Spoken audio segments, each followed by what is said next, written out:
Alright, what's going on, guys? So, gonna be my first upload on this channel. I'm gonna try and do primarily Yu-Gi-Oh content, but I figured for the first episode, might as well do my favorite deck, of course, deck profile. This is the same deck I got a top with at my locals. Not I don't really do regionals or YCS, but I got a top with this like a couple months ago. But I mean, it's the same. It's like same list and everything. I just haven't played it in a second. Stuff's been going on, and I just had other stuff I wanted to play. But let's get right into it. So obviously, start off with the three Stratos. Add any hero to hand, and you know, I people don't usually use the second effect. I've used it a couple times, unironically, to destroy spells and traps on like follow up and stuff. Like if I go first and they're like lab, and I coincidentally have one in like hand, I just pop the whole back row, or like trap tricks, or whatever it is. You get the idea. It's kind of kind of good against back row decks. Like going first, this is instant like back row hate. You don't honestly. Sometimes you should maybe want to save this if you have Ferris already in hand. We'll get to him later. But if you already got Ferris in hand, save this guy if you know you're going against back row deck and you're going like first or something. He comes in clutch sometimes.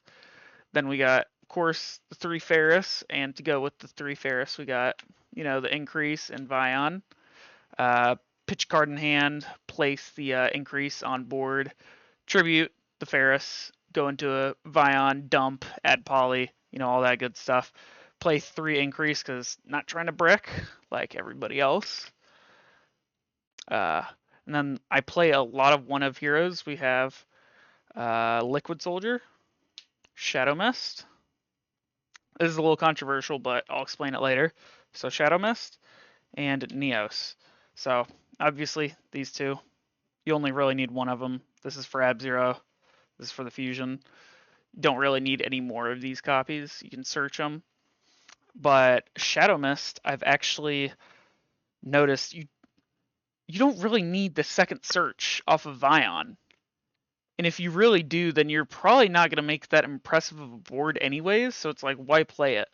But you actually use this with Wake Up. Actually, no, I retract that statement. You can make a good board even if you have to dump this off Vion. But it's just like, you'll never need two of it ever. Like, you either have Fusion Destiny and you finish your main combo and you use her with Wake Up, or you dump her for the extra search if you really need it that bad. But most of the time you really don't, so you can always just save it in the deck. Or you can just like hero lives it. But then for the Destiny heroes, we got three Mali. If I'm being honest, I play tier 2. I only play 2 in tier, but I'll play 3 in regular just because of link fodder. Oh my god, this saves so much like resources just by using these guys as link fodder instead of your already pre-existing ones and having to miracle fusion them like later. It just helps conserve resources. One denier, one plasma. I don't run the plasma spell thing that makes him like super buff, but you know, basic stuff. 3 hero lives, pretty standard. Special summon from deck, pay half. Fusion Destiny, the best card ever printed in Heroes. Just branded Fusion, but for Heroes. Basically no restriction. It's kind of insane.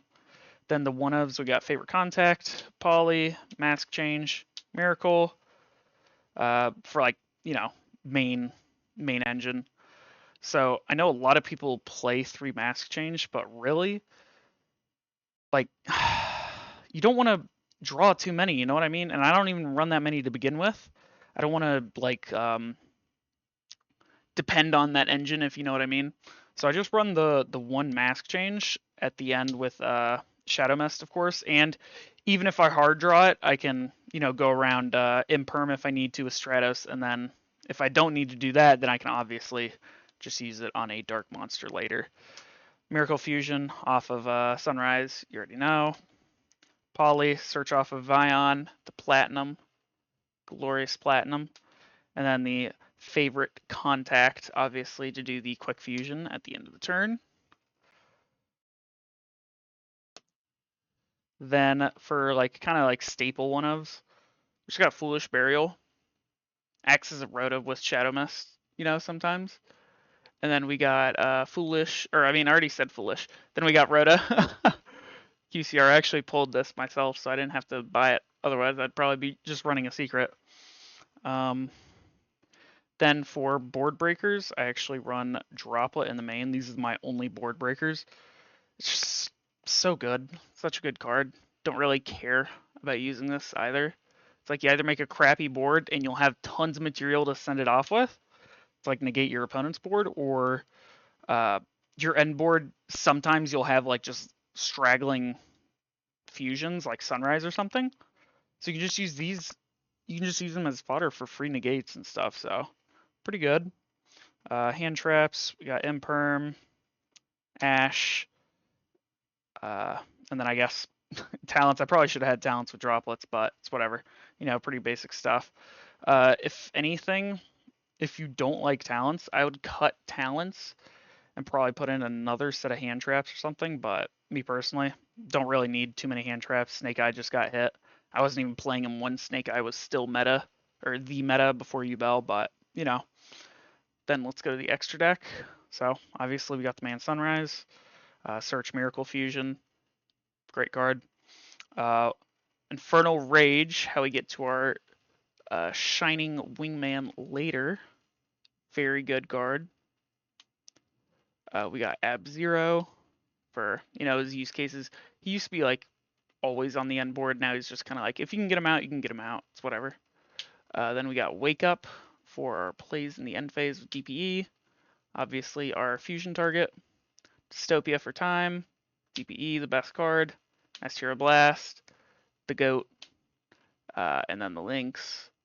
And then some Super Poly targets, because I play Super Poly in the side, and you don't really have that many other cards just fill up spots besides Typhon. So yeah, pretty standard stuff. Then I play 3 Nib in the side. There's a Salmon great player at my locals. I don't really like him, so we're gonna main that or side that for him. There's a random Nibiru in here. I don't know why there's a 4th. Just get rid of that, and we'll pretend there was a talents there instead, because I guess I messed up the count. Then we have Droll, the Spell Lock, good against branded. A lot of branded players. Basically anything that heavily requires spells like Runic or whatever. D-Barrier. Oh, now I know why. I don't have my playset in here, but usually I'm running Cross out in the side, and I always have D-Barrier as one of my targets. I replaced it with Dark Ruler. I don't know why, but pretend these are crossouts. These are crossouts, guys. These are crossouts. And then we got the 3 Super Polys, obviously.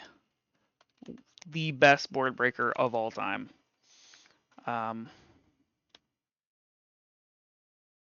So that's basically it. I got a top 4 with this one at my locals, couple like a month or 2 ago. I don't know how long. Probably like last month, actually, now that I think about it. Good deck, good legacy deck. Honestly, just got better with Snake Eyes getting weaker. Because the deck isn't really bad to begin with. It has a lot of problems every other rogue deck has, but its OTK potential is insane, and then just its resource management is insane, and even the grind game's kind of crazy.